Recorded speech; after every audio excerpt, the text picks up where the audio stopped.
Please like and comment करें। Part 6। विवेक की गाड़ी करीब 1 घंटे बाद अस्पताल पहुंची और विवेक तुरंत ही अंदर चला गया और जैसे ही उसने माही को देखा उसके दिल में अंजना सा दर्द महसूस हुआ। माही का रो रो कर बुरा हाल हो गया था। उसकी आंखें रोने की वजह से लाल हो गई थी, साथ ही सोच भी गई थी और चेहरा पूरी तरह से मुरझा गया था। विवेक जल्दी से माही के पास गया और उसके सामने जाकर खड़ा होकर बोला, माही। माही ने जैसे ही अपना नाम सुना अपने सामने खड़े इंसान को दिखा तो वह एक पल के लिए हैरत में आ गई। माही को इस तरह खुद को देखता पाकर विवेक ने बोलना शुरू किया, यह क्या हाल बना रखा है तुमने? तुम्हारे माँ पापा ने अगर तुम्हें ऐसे देखा तो उनको अच्छा लगेगा क्या? माही ने अपना सारण में हिला दिया। विवेक, अच्छा चलो फिर जल्दी से रोना बंद करो और तुम्हें देखकर लग रहा है कभी समय से कुछ किया नहीं है। फिर जल्दी से खान का पैकेट माही के सामने रख दिया जो वह रास्ते में माही के लिए लेकर आया था। माही, मुझे नहीं खाना। विवेक नहीं माही को उसकी बात ना मानता दे थोड़े सख्त आवाज में बोल, माही बच्चों की तरह जिद मत करो और जल्दी से खाना कहो। माही ने जब इसकी सख्त आवाज सुनी तो चुपचाप दे माँ के साथ खाना शुरू किया और थोड़ा सा खाकर बोली, हो गया मुझे और नहीं खाना। विवेक जब माही की बात सुनी तो अपना सारण में हिला दिया और बोला, ठीक है। विवेक और कुछ बोलता उससे पहले डॉक्टर बाहर निकाला। विवेक जल्दी से उनके पास गया। विवेक को देखकर डॉक्टर हैरान हो गया और उसे देखने लगा। विवेक की आवाज से होश में आया, डॉक्टर अब वे लोग कैसे हैं? डॉक्टर बोला, आई एम सॉरी सर, हम मैसेज सिंह को नहीं बचा पाए और मिस्टर सिंह की भी कंडीशन बहुत खराब है, उनके पास भी कुछ समय रह गया है और वो अपनी बेटी से मिलना चाहते हैं। माही ने जैसे ही डॉक्टर की आवाज सुनी तो उसके आंखों से आंसू बहने लगे और खुद में ही बड़बड़ाने लगी, नहीं ऐसा नहीं हो सकता मम्मी, मुझे छोड़कर नहीं जा सकती और पापा को भी मैं कहीं नहीं जाने दूंगी। जैसे ही विवेक ने उसकी बात सुनी तो माही को गले लगाकर शांत करने लगा, माही चांद हो जो खुद को ठीक करो, तुम्हारे पापा तुमसे मिलना चाहते हैं। माही जल्दी से खड़ी हुई और आशु की तरफ चल पड़ी। विवेक भी उसके पीछे चला गया। माही आईसीयू के दरवाजे को खोलकर अंदर गई तो देखा उसके पापा बेड पर लेटे हुए थे और चारों तरफ से मशीनों से घिरे हुए थे। ऑक्सीजन मास्क लगा था, चेहरे का रंग पीला पड़ गया था। अपने पापा की ऐसी हालत देख माही की आंखें एक बार फिर नाम हो गई। विवेक ने अपना हाथ माही के कंधे पर रखा और धीरे से आगे बढ़ाने को बोला। माही धीरे से अपने पापा के पास गई और उनका हाथ पकड़कर बोले, माही डेड आप जल्दी से ठीक हो जाए। इतना बोलकर वह रोने लगी। महेश जी ने अपनी आंखें खोली और ऑक्सीजन मास्क हटाकर कमजोर आवाज में कहा, माही बेटा ऐसे मत रो, चुप हो जाओ। और उनकी नजर पीछे खड़े विवेक पर पड़ी। वो उसे पहचान गई कि वह बिजनेस की दुनिया का किंग विवेक राणा है। उन्होंने विवेक की फोटो न्यूज़पेपर में देखी थी और उसे अपने पास बुलाया। विवेक भी उनके पास बैठ गया। बेटा मेरी तुम दोनों एक में बात मानोगे? विवेक जी सर बोलिए। महेश जी मैं अब ज्यादा समय तक जिंदा नहीं रह पाऊंगा, तुम मुझसे वादा करो कि तुम मेरे जाने के बाद माही का ख्याल रखोगे और मेरी बेटी से शादी करोगी। महेश जी की बातें सुनकर माही जल्दी से बोली, डेड आप ये क्या बोल रहे हैं? आपको कुछ नहीं होगा। महेश जी बेटा मेरी बात मान लो और जल्दी से वादा करो ताकि मैं चैन से मर सकूं। बोल लंबी लंबी सामने से लेने लगे। उनकी ऐसी हालत देव विवेक उनके हाथ में अपना हाथ रखकर बोला, अंकल मैं आपसे वादा करता हूँ, मैं माही का पूरा ख्याल रखूंगा और उसका साथ कभी नहीं छोड़ूंगा। विवेक की बात खत्म होने के कुछ समय बाद महेश जी की सांस रुक गई और माही उनको गले लगा कर रोने लगी और विवेक की भी आंखें नम हो गई और उसे संभालने लगा। माही की कुछ ही घंटे में जिंदगी बदल गई, उसका परिवार, उसका सब कुछ खत्म हो गया। कुछ समय बाद विवेक नहीं पूरे विधि विधान के साथ उनका अंतिम संस्कार किया और माही के साथ उनके घर आ गया। माही पूरे रास्ते खामोश थी, उसकी आंखों में खालीपन साफ दिखाई दे रहा था। भाग 7। 1 महीने बाद अगली सुबह सूरज की रोशनी माही के चेहरे पर पड़ने से उसकी आंखें खुली तो देखा वह अकेले ही बेड पर सो रही थी। उसने पूरे कमरे में देखा तो वह है अकेली थी, उसे विवेक कहीं दिखाई नहीं दिया। ये देखकर माही को बुरा लगा, मगर उसने ज्यादा में सोते हुए फ्रेश होने के लिए बाथरूम में चली गई। 20 मिनट बाद वह बाहर आई तो नीचे हॉल में चली गई, अपनी जिंदगी के बारे में सोचने लगी।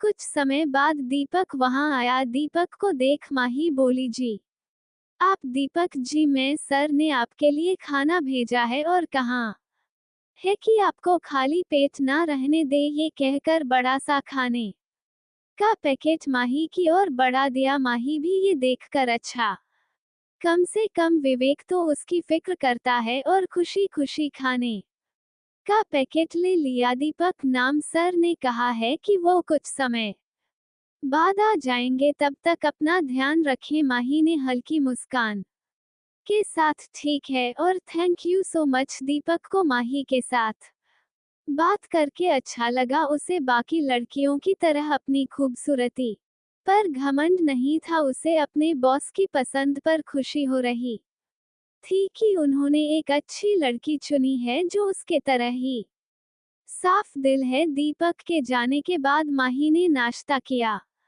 और सोफे पर बैठकर कुछ बुक्स पढ़ने लगी। 1 घंटे बाद विवेक ऑफिस का काम जल्दी खत्म कर दिया और माही के घर के लिए निकल गया। जब वहां पहुंचा तो देखा माही सोफे पर बैठकर बुक्स पढ़ रही है। माही बहुत क्यूट लग रही थी। विवेक उससे प्यार भरी नजरों से देख रहा था। माही ने अपना सर उठाकर देखा तो जैसे ही उसने विवेक को देखा तो खुश हो गई और उसकी धड़कनें तेज हो गई। दोनों की नजर मिली तो माही ने कुछ समय बाद अपनी पलकें शर्म से झुका ली। ये देखकर विवेक के चेहरे पर मुस्कान आ गई। विवेक, कैसी हो तुम? माही जी ठीक हूँ। विवेक, तुमने नाश्ता किया? माही जी कर लिया और थैंक यू नाश्ता भेजने के लिए। विवेक की नजर माही के हिलते हुए होठों पर रुक गई। विवेक ने अंदर एक अलग सी आग लगी, उसे माही को किस करने का मन करने लगा, मगर उसने खुद को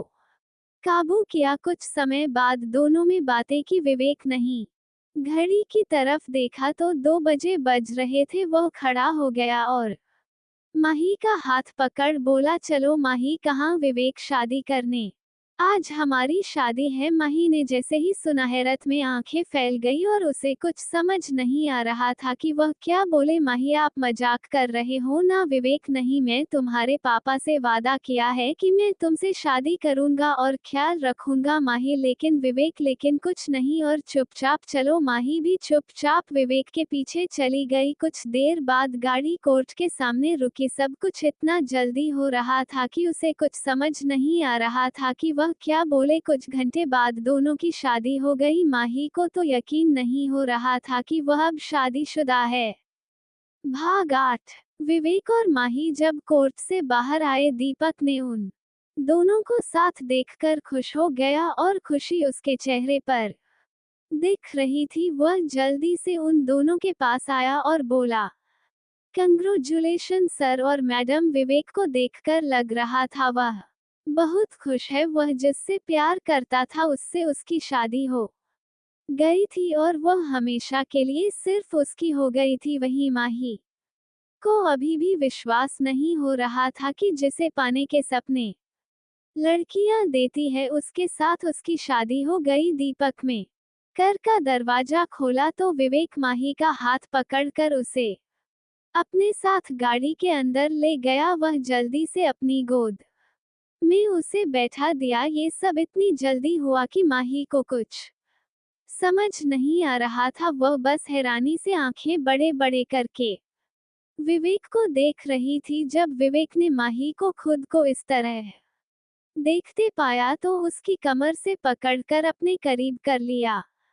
विवेक जान, ऐसे मत देखो, मैं तुम्हें खुद से शादी करने पर कभी पछतावा नहीं होने दूंगा। मैं तुम्हें बहुत खुश रखूंगा। विवेक के मुंह से जब खुद के लिए जान सुना दो माही शर्मा गई और विवेक ने अब कुछ बहुत ही मदहोशी भरी आवाज में कहा। विवेक ने माही के लाल होते गालों को देखा तो उसके चेहरे को अपने हाथों से पकड़कर अपने शब्द होठों को उसके नर्म होठों पर रखकर मदहोशी के साथ किस करने लगा। माही विवेक के अचानक किस उसका दिमाग पूरा सुनते हो गया।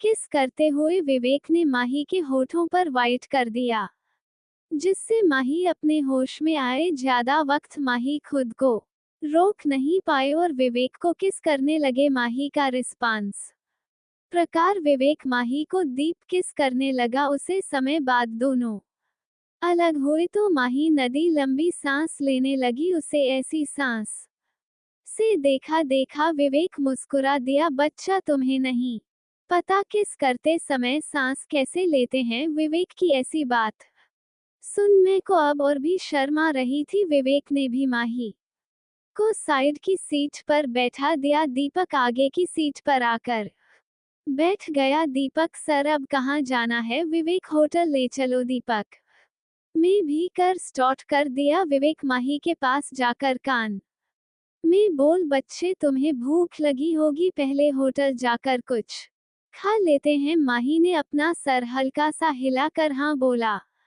और थोड़ी देर पहले हुई किसको याद करके उसके गाल लाल हो गए। कुछ देर बाद गाड़ी एक होटल के सामने रुकी। दीपक बाहर निकाला और विवेक के लिए कार्य का दरवाजा ओपन किया। विवेक बाहर निकाला और माही का हाथ काम कर उसे भी कार्य से उतारा और अंदर की ओर बढ़ गया। जब मैनेजर ने उसे देखा तो सारे स्टाफ एक साथ लाइन में खड़े हो गए। आखिर उनका बहुत जो आया था, लेकिन सारे लोग माही को उसके साथ देखकर हैरान हो गई। वह आज तक कभी भी किसी लड़की के साथ नहीं आया था।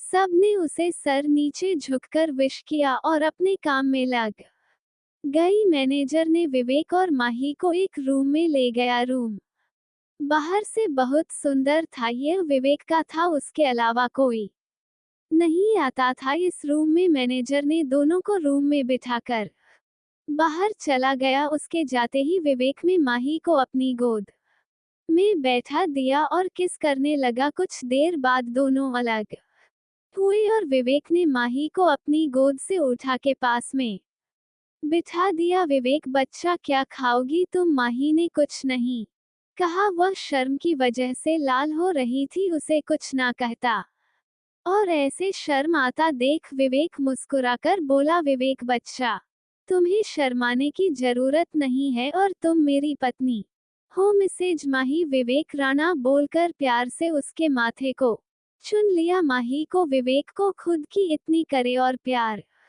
करता देख उसकी आंखें नम हो गई। उसे अपनी मम्मी पापा की याद आई। वह दोनों भी उससे बहुत प्यार करते थे। विवेक ने उसकी आंखों में आए आंसू को साफ किया। माही, यह आखिरी बार है, इसके बाद तुम कभी नहीं रहोगी। कुछ देर बाद विवेक ने खाना ऑर्डर किया और माही से पूछा, विवेक बच्चा, आइसक्रीम खाना पसंद करोगी। माही ने अपना सर हिला दिया। विवेक, ओके बच्चा। कुछ देर बाद दोनों ने खाना खाया और माही ने आइसक्रीम खाया और दोनों होटल से बाहर आ गए। दीपक कर के पास खड़ा होकर दोनों का इंतजार कर रहा था। गाड़ी में बैठने के बाद दीपक में विवेक की तरफ देखकर बोला, सर अब कहाँ जाना है। विवेक ने घड़ी में टाइम देखा था। 9 बजे बज रहे थे। विवेक विला चलो बोला और चुप हो गया। विवेक ने भी गाड़ी स्टार्ट कर दी। माही थके होने के कारण गाड़ी में ही सो गई थी। माही सोते हुए मासूम बच्चे की तरह लग रही थी। उसने विवेक के हाथ को पकड़ रखा था जैसे कि वो उसका हाथ छोड़ने ही उससे दूर चला जाएगा। उसे ऐसा सोता देख विवेक मुस्कुरा दिया और प्यार से उसके बालों को सहलाने लगा। कुछ एक घंटे बाद कर राणा मिला के बाहर रुकी। विवेक ने माही को देखा, वह अभी भी सो रही थी। उसे उठाने का मन नहीं किया। विवेक ने माही को अपनी बाहों में उठाकर मिला की ओर चल पड़ा।